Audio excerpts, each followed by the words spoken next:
Hi there, my name's Diego and you're listening to the British Latino Network's episode 4 of the podcast series.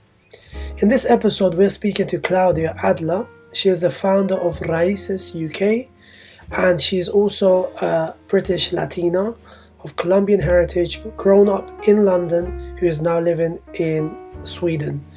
We speak about many topics in this episode, ranging from education, starting up your own business, and eventually humanitarian affairs. If you like to listen to more of these types of topics, then please subscribe to our podcast on Apple Podcasts, Spotify, and any other podcast streaming platforms. Please search British Latino Network and leave your feedback. It's very much appreciated. Thank you, and I hope you enjoy this episode. Hello and welcome back to another episode of the British Latino Network's podcast. Today we have Claudia with us. How are you doing, Claudia? Hi Diego, I am doing really well. Very, very excited to be on board and super happy to be able to have a conversation with you and talk about all sorts. Thank you for coming on, and I think I'm just as excited as you are. I think we've got quite a lot of topics to cover. And I think that our listeners are going to be interested in what you have to say. So you're the founder of Raíces UK, right? I am, yes. So I began Raíces in 2016. And initially we began with sort of our social arm, which was to provide sponsorship for children in Uganda. The company then developed and really kind of took force in 2019 when I began working with Ellen Bjerkehag, who is now our co-founder. So we're, two business partners, and what we've done is we set up the Wing Summit and the Wing Awards as the main events for Raíces. Okay, great. So we're definitely going to be talking about that more in depth. So we're going to talk about your background a bit. You're quite an interesting case because you're based out of Stockholm, right? That's right, yes. You grew up here in London? I did, yeah. So it's quite a mix, and you're doing work across the world. You've got some interest in Uganda. So it's quite interesting to really see the mix. So tell us about yourself, your background, where you're originally from, and the whole journey. Yeah, no, absolutely. So originally born in Colombia, Medellin, born in the 80s, won't give more specific dates, no, I'm joking. Born in 1982. My mum was one of 11 and the first one to immigrate Colombia. One due to the violence, Pablo Escobar and all of that. So she left to be able to provide me with a safer home. And I joined her a year and a half afterwards. And so I grew up in London, North London, only child. I have a half sister, but from her side, only child. Large extended families, like most South American families. We didn't have an example of anybody going to university then. And as sort of a typical immigrant family, they began cleaning and waitressing and all these sort of jobs which are available to immigrants, back then. So that was kind of the start of everything. And I believe that the UK really sort of gave us sort of first generation the opportunity to get into university. Interestingly enough, my mum and uncles and aunties have now began to go through university at a later stage, so that's exciting. Yeah, that's really good. So what did you study at university? So I was a bit confused, and I ended up going into university a little bit later on in life. And I started with my law degree at East London University. Absolutely loved it theory-wise, but then it didn't sort of become practical for me to continue because of it was very difficult to get into, I think, back then with pupillage, and that was the kind of money that you had to pay. So that was very difficult. I then started working. I was a single mother then, so my priority was really to sort of look after my son. And I stopped studying for a while, sort of after my law degree, and then I embarked on my master's in international humanitarian affairs. And now you are excitedly embarking on PhD journey. Yes, I started 2019 with my PhD, and to be honest with you, it's kind of one of the best things that I've done. And if you look at sort of where I started in my journey, that wasn't the trajectory that I should have taken necessarily. But it really does prove that if you have a niche and if you have an interest, you can really pursue it if you just go through the educational ladder. Mm-hmm. Right, and how have you found the whole transition? Because, as a first generation immigrant, did you find like any issues, any challenges once you actually got into university? And I'm guessing also post-university, kickstarting your career, it could be maybe an assumption, but people who are mostly based here, they've got already a wide network of people they can ask for support to kickstart their career. Do you sort of find those to be challenges? I did, in a way, because as I mentioned, I didn't have those role models growing up. Yeah. One, because of sort of family situations, I couldn't ask questions about careers or, what course should I get into, what university. So that I didn't have that sort of immediate go-to person. Mm-hmm. And I had to sort of find that out by myself. Yeah. And you make mistakes. And not everything is clear at the beginning. Mm-hmm. So those were definitely the challenges, and I agree with what you say. Network is a huge thing, and that's why having positive role models, I think, is now so important for sort of the upcoming generations. Definitely, and like you said, your journey wasn't necessarily the traditional, conventional journey of someone going to secondary school, college, university. And then straight into a professional career for what they've studied. But I guess what we can see is that your journey really is shedding an example that when there's a will, there really is a way, and eventually things work out, and you find your niche, like you said, you find your area of interest. And I think that's important to highlight because we've got young people, we probably have older people also who are listening, who maybe in a job that they don't like, maybe they're in a course that they don't really feel like it was the course for them, and they maybe got pressured into it, or they thought it was right, and really they you can feel sort of stuck, like maybe this is it, I'm not going to be able to progress. Absolutely. But your example, I think the example of many people now, especially in the Latin American community, are showing that it doesn't matter if it's not a traditional way, but what matters is that you've got that will to do it. And so I think that's definitely something worthy of highlighting. And have you found that that's because that requires resilience? It does. Absolutely, and I think sometimes it's difficult to sort of map out your journey. Yeah. And what I found sort of if I look back at sort of my career and sort of my educational journey, mm-hmm. it wasn't clear to me right from the start where I was going to finish. So after my law degree, I was like, okay, so I've gone this far, I'm not able to get to pupillage, mm-hmm. so I'm going to start working because life happens. Yeah. My life was that I had to look after my son, Daniel, and that was my priority. And it, somebody else could be that, they have family commitments and, you have bills and the older you get, the more responsibility you acquire, and then I gave myself that chance. And I really believe it's about giving yourself that opportunity that you can somehow do it. Mm-hmm. And it is challenging, because I was working full time and I was doing my master's part time. And I did have Daniel, but those are sort of the sacrifices that you need to take in order to develop yourself. And that's about putting yourself first, mm-hmm. And making yourself that priority. Yeah, and I think experiences like that, like you're saying, build up your character. And essentially, it's important to understand the actual value that will have on your career, and in your case, also your projects now with Raíces, having that resilience, that dedication, that determination will eventually feed into other areas of our lives.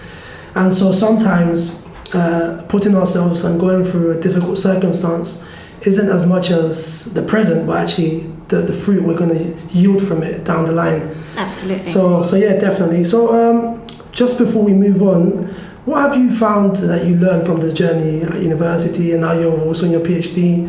Something that sticks out to you that maybe you'd like to share to others, that maybe you would say, well, this is the thing that I take from this experience?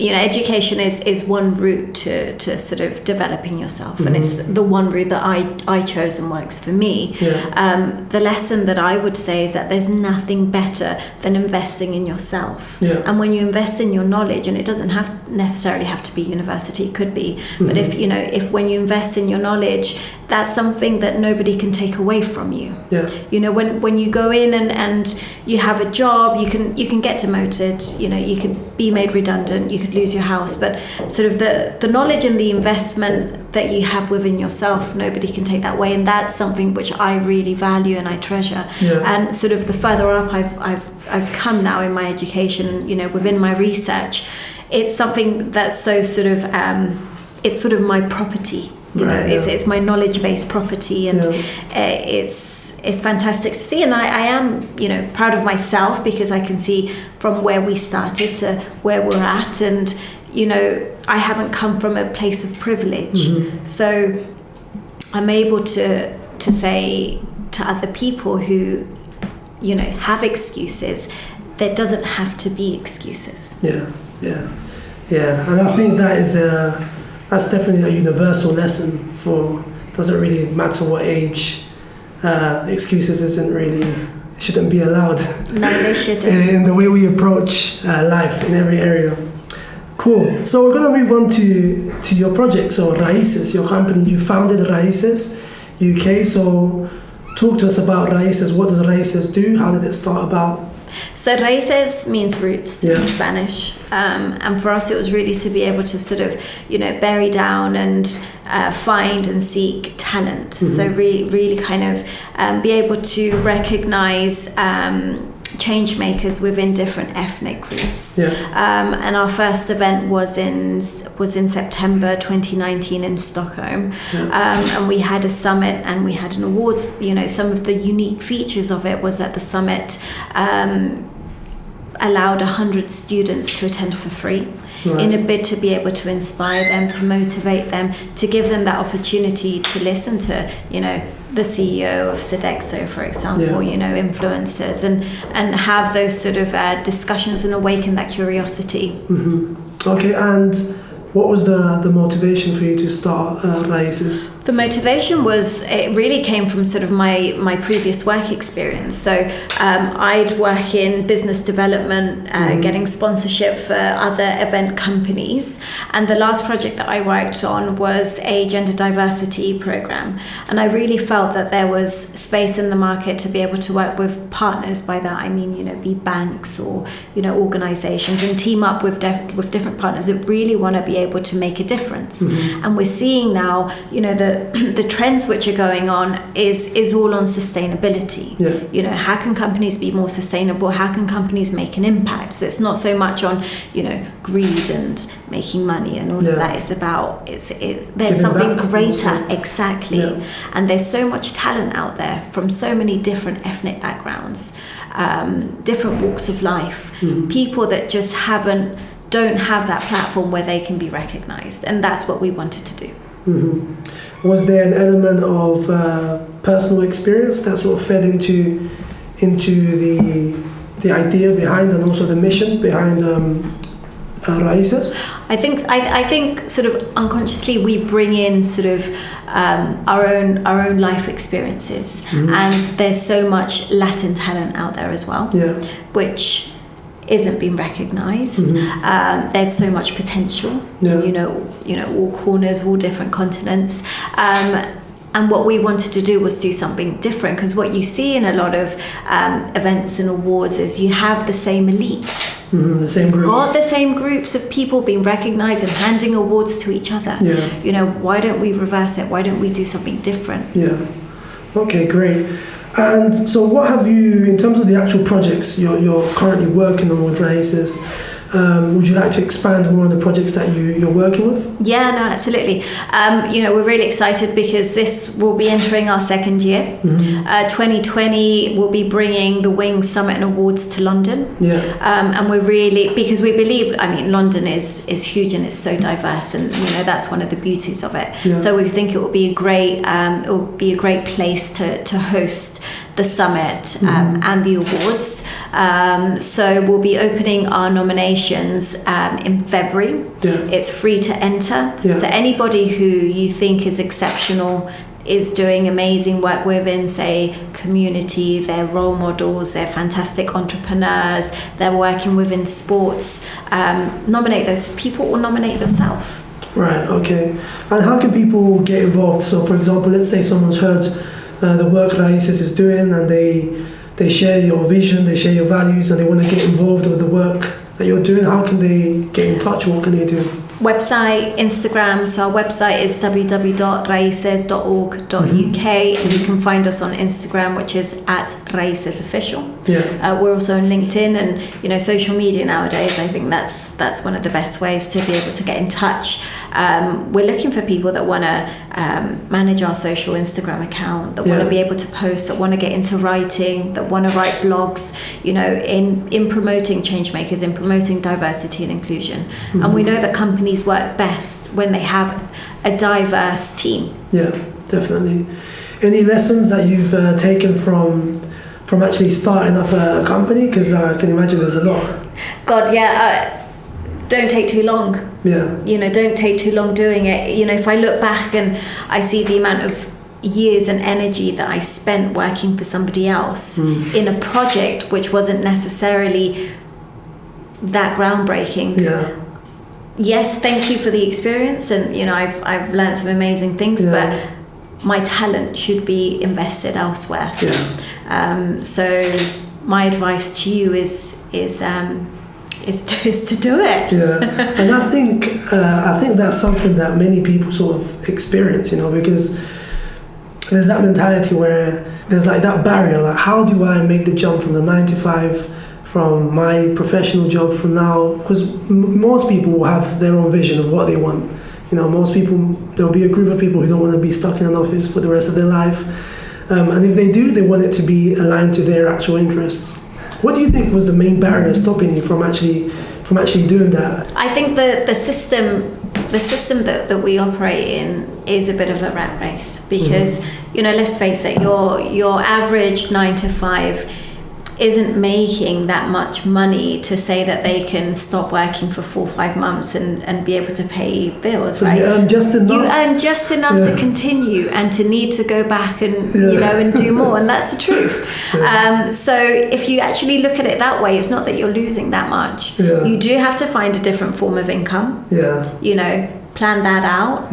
Maybe have a strong network, begin to kind of voice your idea, soft launch, and see where it takes you. But you just have to make that jump. You need to make that decision. And at the end of the day, it's really sort of entrepreneurs that are kind of coming out and being creative, because you have that space. I found that when I was working in my 9 to 5, I had a select task, and I couldn't really look beyond that. And I also couldn't really develop or evolve beyond that. So it's crippling when it comes to your talent. Yeah, definitely. And so you made the jump. You're in the entrepreneurial sphere now. You're doing your work. You're developing it. What challenges have you faced now that you've been in it? Well, it's always growing it, being profitable, getting your brand across, getting your name across, creating those business relationships. So that's sort of I think the beginning of everything, and that's obviously challenging, but I think now that we have social media, I think that's brilliant to be able to sort of market if you don't have a big marketing budget, being able to collaborate with other sort of promotional partners and take on, if you guys have sort of a similar vision, being able to sort of unite with other entrepreneurs. That's why I think networking events are so crucial. Okay, yeah, definitely. I can see how scalability will definitely be a challenge, because it's quite difficult to get a natural growth to a business and make it sustainable. So I'm guessing that would definitely be a challenge. But with the tools that you said, and I'm guessing also with the experience that you start to gather, it becomes a bit clearer. So okay. So we're going to move on to your interests outside of Raíces. Any personal interests, hobbies, stuff you like to do on the side when you're not too busy? You know, it's funny you mentioned that, because 2019 was sort of quite a difficult and challenging year for us, because it was sort of our first event and we were working so hard. And some of the lessons that I learned from that year was the need to be able to sort of self-love and take care of yourself and look after your mental health, look after your body. And recently I've gotten into yoga, but the reason why I laugh is because if you know me, that's really, you wouldn't put two and two together. But it's been something which has really sort of helped, and I'm really enjoying it. So it's, I'm not doing anything crazy, but sort of taking that time to exercise. My PhD is fantastic because it kind of disconnects me from the business world, and I go off and I do my reading and I do my writing, and it's a different kind of stimulation for me. And I'm also busy at home. I've got 3 amazing kids, a husband, a rabbit. So you've got the full house. Absolutely. So there's always, demand, and they're all males. I'm the only female in my household, which is most of the time it's unfortunate. Okay, good. So your PhD, so we touched on the fact that you're doing a PhD, and obviously it's more than an actual, let's say, academic pursuit. It's also, like you said, it's an interest as well. It's something where you can disconnect and you can focus on that facet of your personality also. What is the topic of your PhD? What's your interests? Yeah, my research is on education for girls primarily, and it's to be able to really understand how certain policy regresses gender norms, and it discourages girls from continuing in education.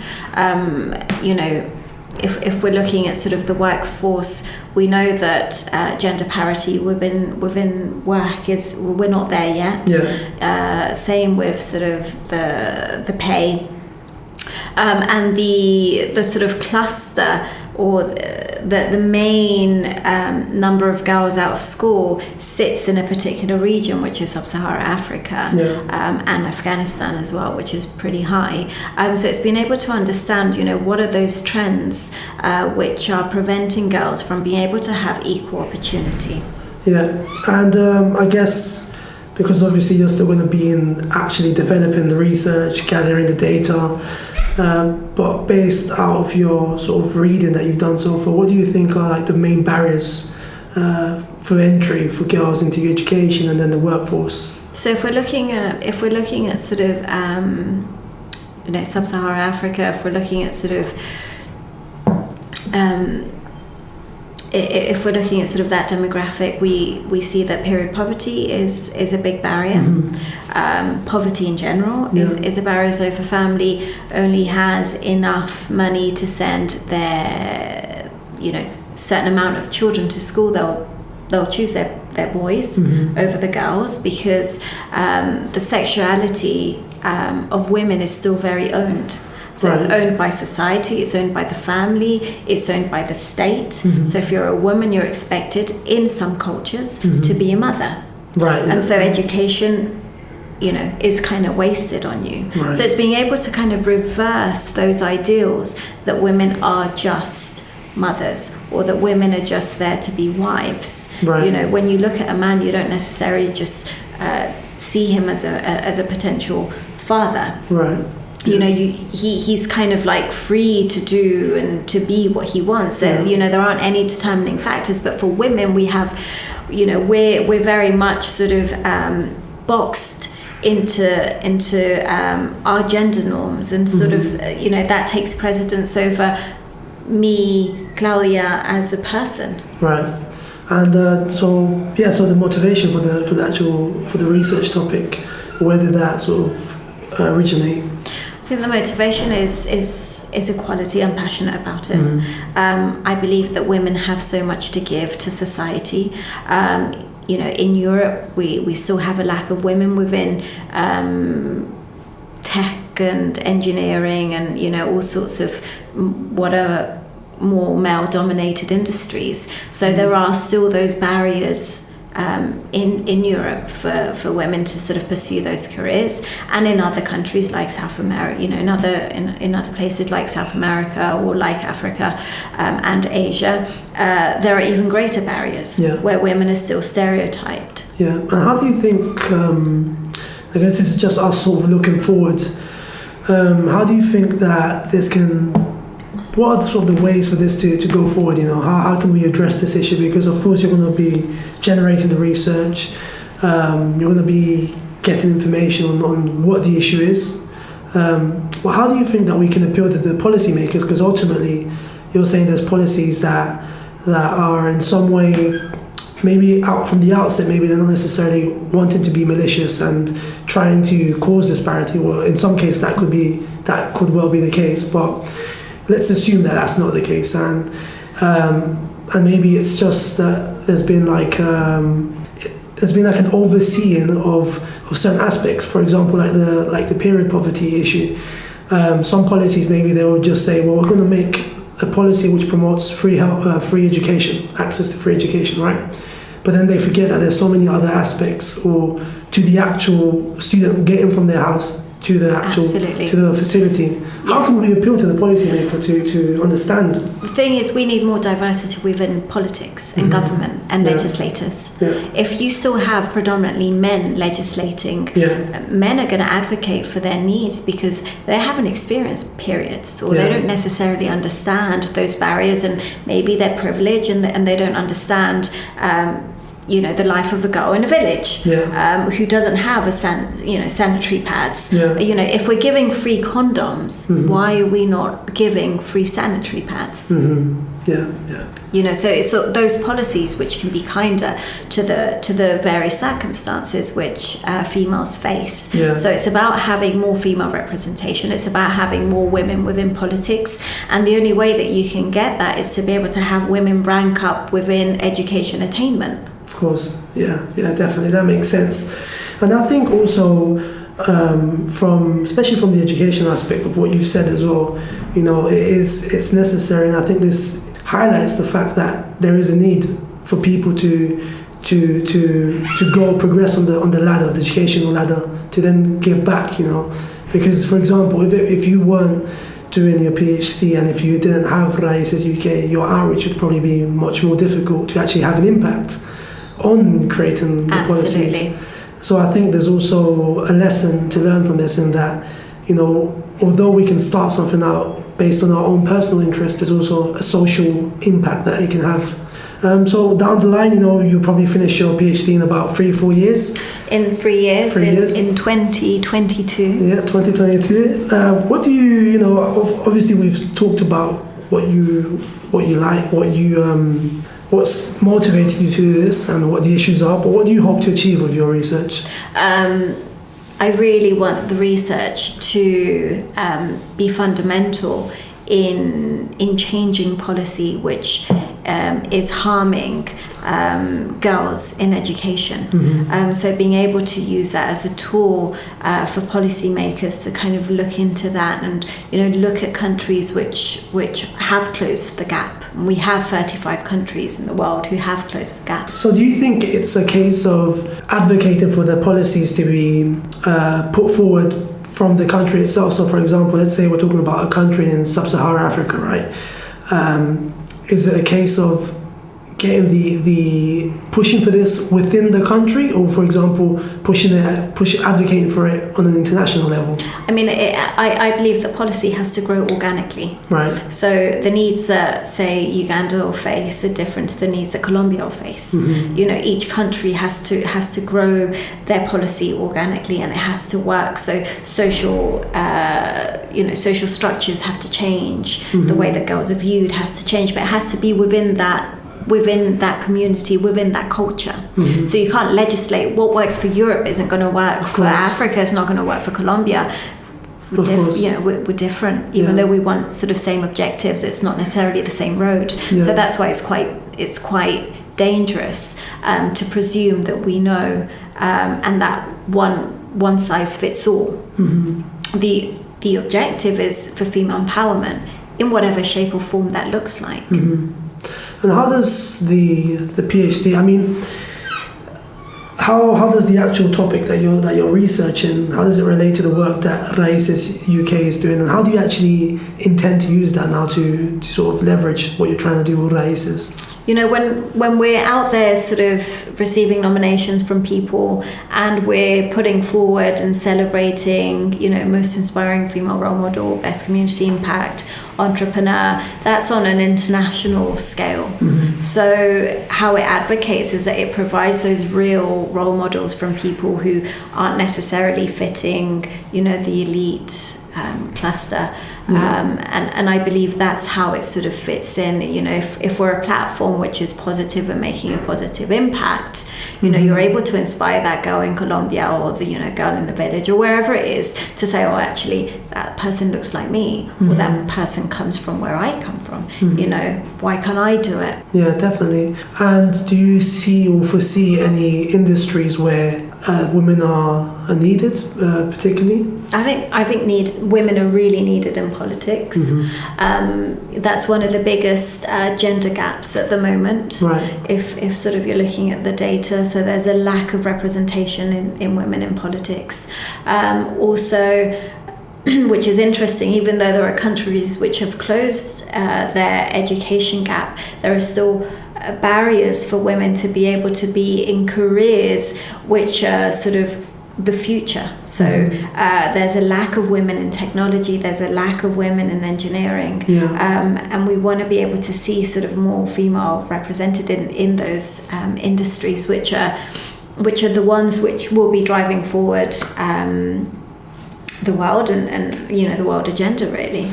Yeah, and I think also just even based touching on the fact that you said that there's such a gap, gender disparity in women in politics, you know, obviously then that will feed down into the policies that are actually being driven out. Absolutely. And I'm guessing in some countries, you know, there's also the cultural impact, the cultural effect that is also a barrier to entry. Absolutely, but you know, Diego, you can't forget that even though we're talking about women, but there's also women within different ethnic groups. You know, there's a lack of Latin women in politics, or I haven't heard of any within in the UK? Well, I mean, you know, if we're looking sort of at sort of Labour Conservatives, we can't really see many of them in sort of front bench. There's one person I've seen, just one person that I've seen from Labour. So it's still minimum. Tiny, if we're looking at sort of, you know, black women, you know, there's just a lack of diversity in general, not just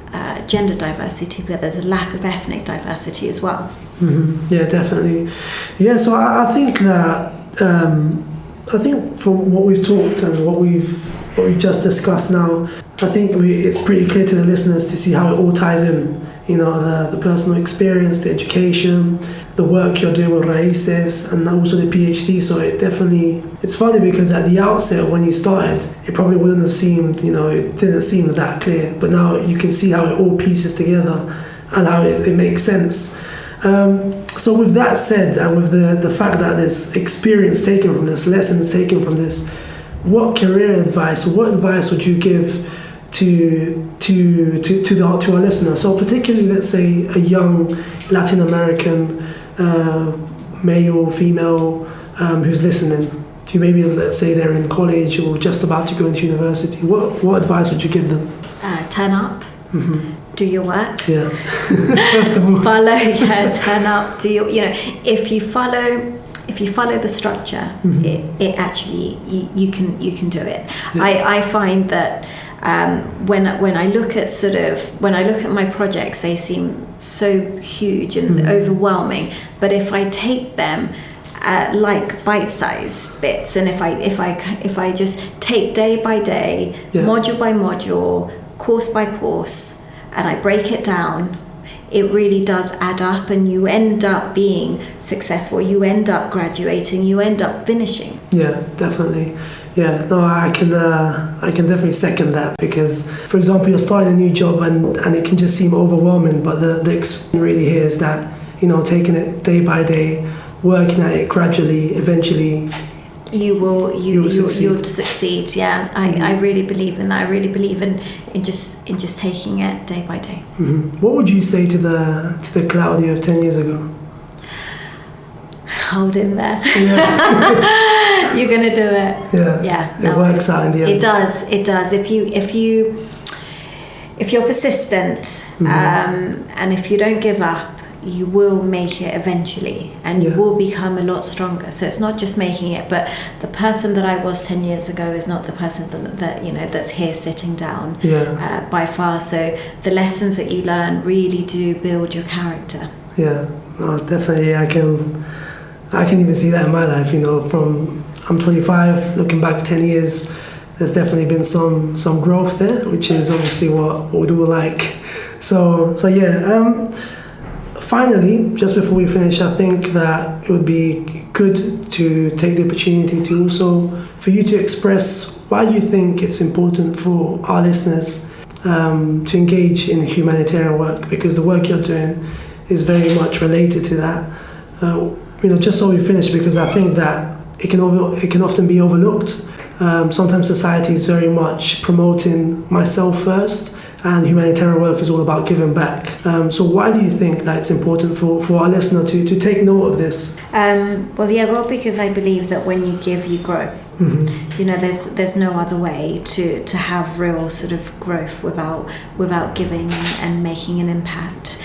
So that's why I think it's so important to develop like that. If all I'm doing is sort of promoting myself, I'll only get to a certain point. But if my focus is on being able to sort of help others, the quality of person that I become is very different. And I think where we're in a world which can be quite superficial, I think there's so much potential to kind of everybody get together, and I really believe that the agenda is on being sustainable, be sort of within your profession, be with our environment. It's all about being able to give. I mean, there's so much more than just focusing on ourselves. Definitely, and I think we'll finish the episode on that note. Definitely, thank you very much for coming. It's been a pleasure to see you again, to talk to you again, and I think that our listeners will have quite a lot to think about what you've said. Quickly before we finish, your social media accounts so people can follow you. It's I'm terrible at this. It's at Clau _Adler. And Raíces. And it's at Raíces Official. And I also want to say thank you to you for the work that you're doing. And I think it's fantastic that you're empowering, Latin people around the UK, and so excited to be part of it. So thank you. Yeah, thank you very much. Thank you, and thank you to our listeners. You can follow our podcast across all platforms, and you can also follow it on YouTube by searching British Latino Network. My name is Diego, and it's been a pleasure to have you with us. Thank you. Thank you.